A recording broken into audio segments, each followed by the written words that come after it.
What's up, fam? This your boy Cut to the Chase TV. Be sure to hit that like and subscribe button and be sure to share this video. I got some news for you Negroes today.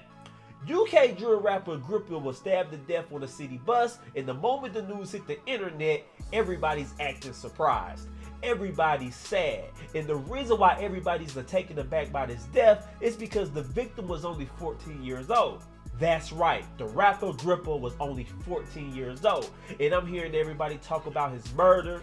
They saying how young he was, they saying how much potential he had a long life to live ahead of him. All that is true, but we know that's not how the streets work. The streets don't give a damn about your age, how much potential you got, how much long of a life you deserve to have. The streets are designed to chew you up and spit you out, and that's exactly what they did.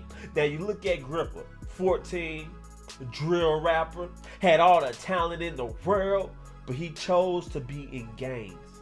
And that's what cost him his life. No matter how we slice it, no matter how we look at it, no matter how we feel, the facts still remain that he went out gang banging. So I want all you young dudes, I want all you dudes who think you still got time left to get your life together. That's no guarantee. Yes, it's true you're young. Yes, it's true you're going to make some mistakes. Yes, it's true you're going to eventually mature. But who the hell says you guaranteed to get to that age? The things you do at 14, 15, 16 can cost you your life. You ain't guaranteed old age. You ain't guaranteed a shot at redemption. That's all I'm saying. Everybody can't be Tookie Williams. And he did his shit behind prison. You get what I'm saying?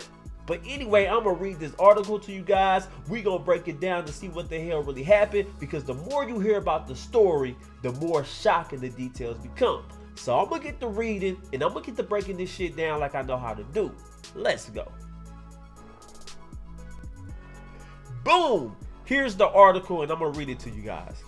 Murdered 14-year-old boy rapper's mother claims her polite son was groomed by gangs and exposed to drugs at a young age before he was stabbed to death on a Woolwich bus.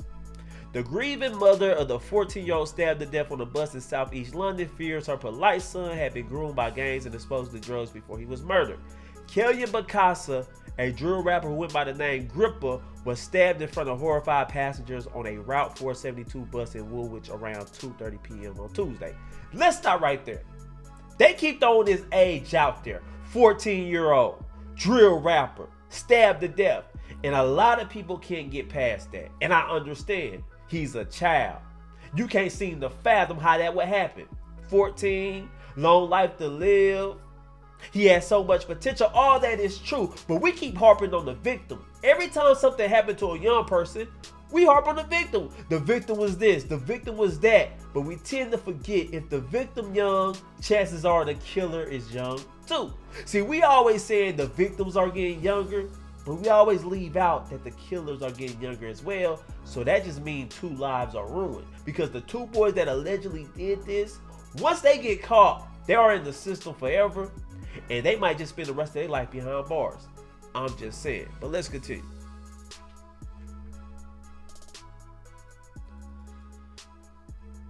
Fighting back tears, his heartbroken mother, Mary Bacasa, told Mail Online he was very kind and caring. He cares about people and had a good sense of humor.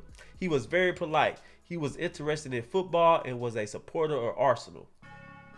Miss Bacasa said Kelly had been taken into care 4 years ago, but kept running away and had lived roughed on the streets for a year, where she feared he was preyed upon by criminals.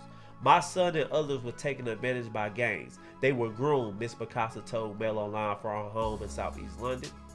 So it seemed like, I'm not trying to sound unsympathetic, but it kind of seemed like the kid was half-ass raised. Spent a lot of time on the streets. Had no guidance. Had no male figure in his life, so he turned to gangs. That's what it seemed like. It seemed like she lost control of her own son. Living on the street for a year? How the hell you don't know where your 14-year-old son at? That's what I'm saying. So when a kid grows up in that type of environment, grows up in that type of lifestyle, he gonna think he grown. And that's what it seems like is going on here. But let's continue.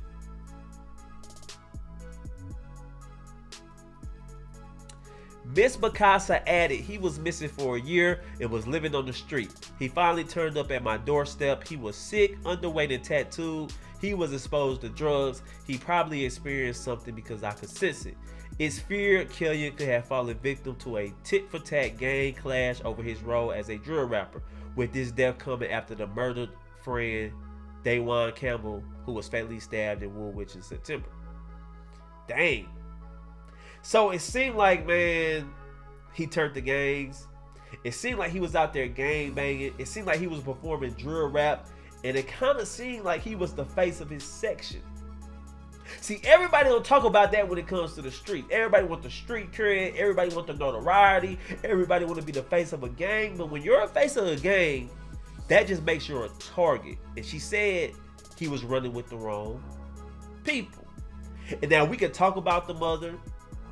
We can say, how come he wasn't raised better? How come you didn't do more for him? But I'm looking, it ain't saying nothing about the father. Where his daddy at? Where's the man you laid down with to help you raise this child? See, I had a homeboy like that. Even if you and the mama don't work out, you still gotta be there for the child. I had a homeboy, had a kid by a woman. They didn't work out, and he just became lazy and just unsupportive of his son. He always telling me what the mama not doing. Oh, she half-ass raising him. She ain't doing this, she ain't doing that. And like I told him, what are you doing? It's easy to point the finger. You living your life, you know, you club hopping. You always got something bad to say about the mama, but what are you doing to help her raise the child? See, as men, if the mama is half-ass raising the kid, that's when you gotta step in and say, hey man, I better off just stepping in and just taking my kid. He was a boy too. Let me give him some guidance. And women gotta be willing to let the baby boy go. If you can't control him, you can't get him a better environment, take him to his daddy. That's all I'm saying. But let's continue.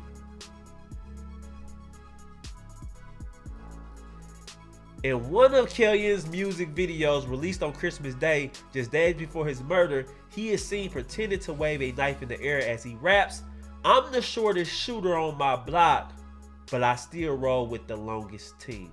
Oh God. So yeah, man, typical drill rapper. Everything we say about Chicago, how drill rap is unproductive, it's bad culture, it promotes violence. The same thing is going on in the UK. They imitating Chicago, they rapping like Chicago, and they acting out on the streets. That's what's being did. I'm just being honest with you guys, man.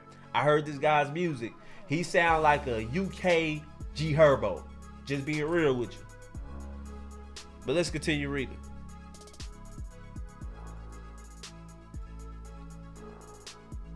Those are pictures of him, his mom.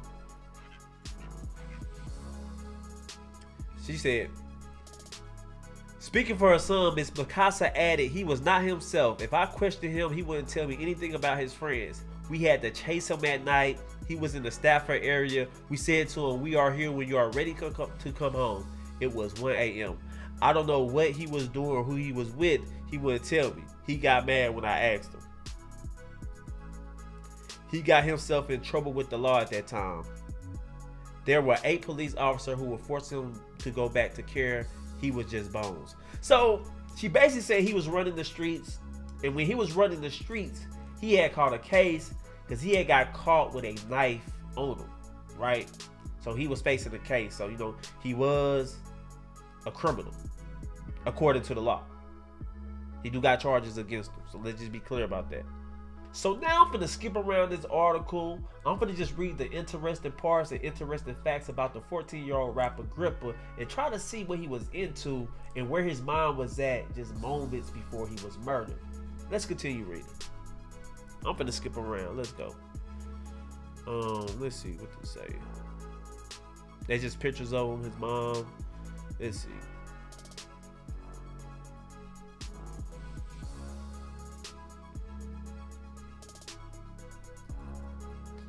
Alright, says around an hour before he was killed, the schoolboy posted a haunted message on Instagram asking if any of his followers had a Mindy. This is believed to be in reference to the word Mindy, which is Somalian for knife.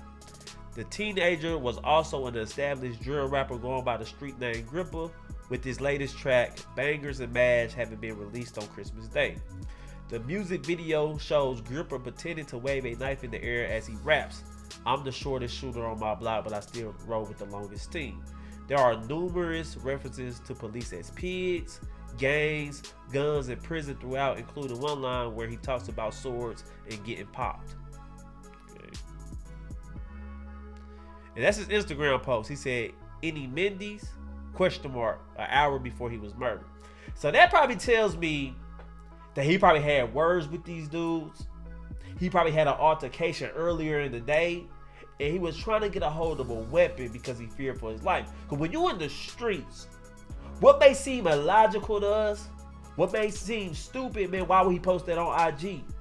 Why he want to carry a weapon? But when you really in that lifestyle, it's a dog-eat-dog world, so you got to stay protected, especially once you get a sense that the ops is nearby.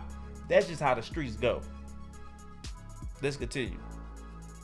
Alright, it say, although unconfirmed, it's feared that schoolboy Kelly may be the latest victim in the capital's bloody drill rap war. It comes as a witness claims to have seen two boys, one wielding a massive machete, fleeing the scene of the attack. A manager at a nearby estate agent saw CCTV footage of two men who he said couldn't even be 18 running away from the Woolwich Church Street shortly after Killian was knifed. He said of the video, the footage basically shows two boys frantically running, no coverings on their face, massive machete about the size of my forearm. Dang, they packing like that? He gotta be mindful. In the UK, it's hard to actually get a strap, so they carrying knives in they shirts and machetes. That's the weapon of choice. All right.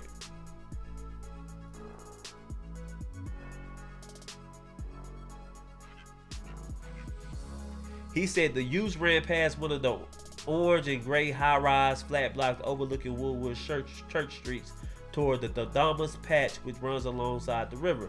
The two boys ran out of view of the camera towards the river, and when they appeared in a range of a second camera, they no longer had the weapon, he claimed. He added footage then showed them walking east along the riverside path. So they got the killers on camera. So I think these two dudes will be caught. They had no face covering. It was a brazen attack. That's how desperate they was to get Grippa. Now, I've been reading articles. I've been watching news clips of this case. And everybody's saying he died over a postal code. They kept saying he died over a postal code. It was all over a postal code. And I'm like, what the hell is that?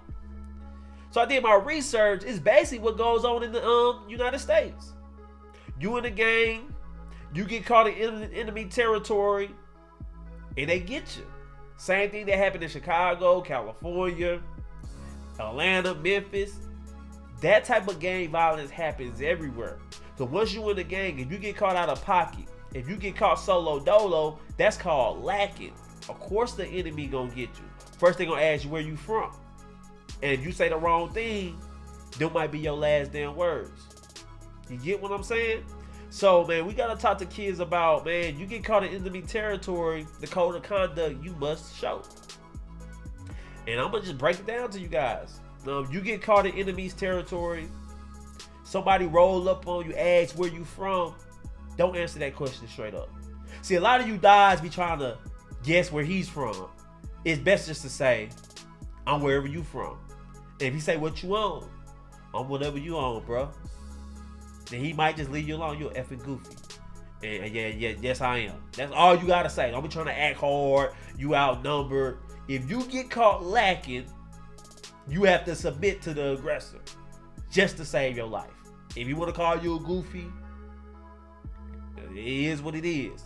But the moment you get a chance to run, get the hell out of Dodge. That's how you survive the streets, man. But anyway, I'm done reading this article. Let me just give a final thought about this whole situation, gang violence, how kids can overcome it. And I'm going to just be truthfully honest and brutally honest with you guys. A lot of you kids ain't really built for gangs.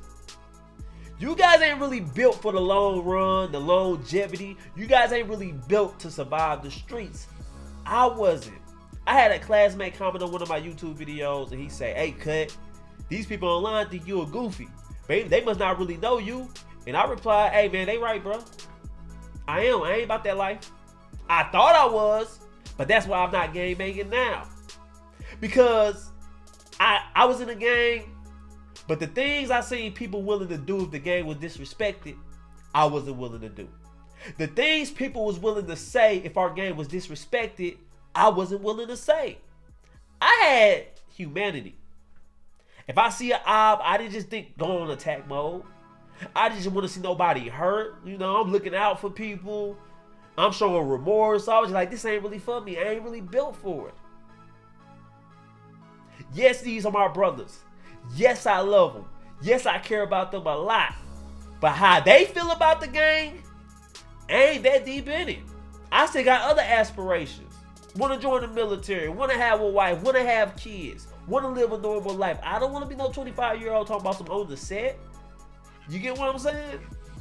And them dudes was too deep in it. I had to take a step back and look in the mirror and say, you know what? This life ain't really for me. I don't feel the same way my brothers feel. I don't want to inflict violence and harm the same way my brothers do.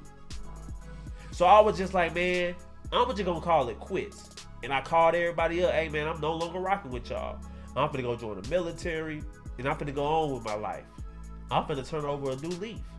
And everybody accepted it, because they respected me. See, that's a myth, man.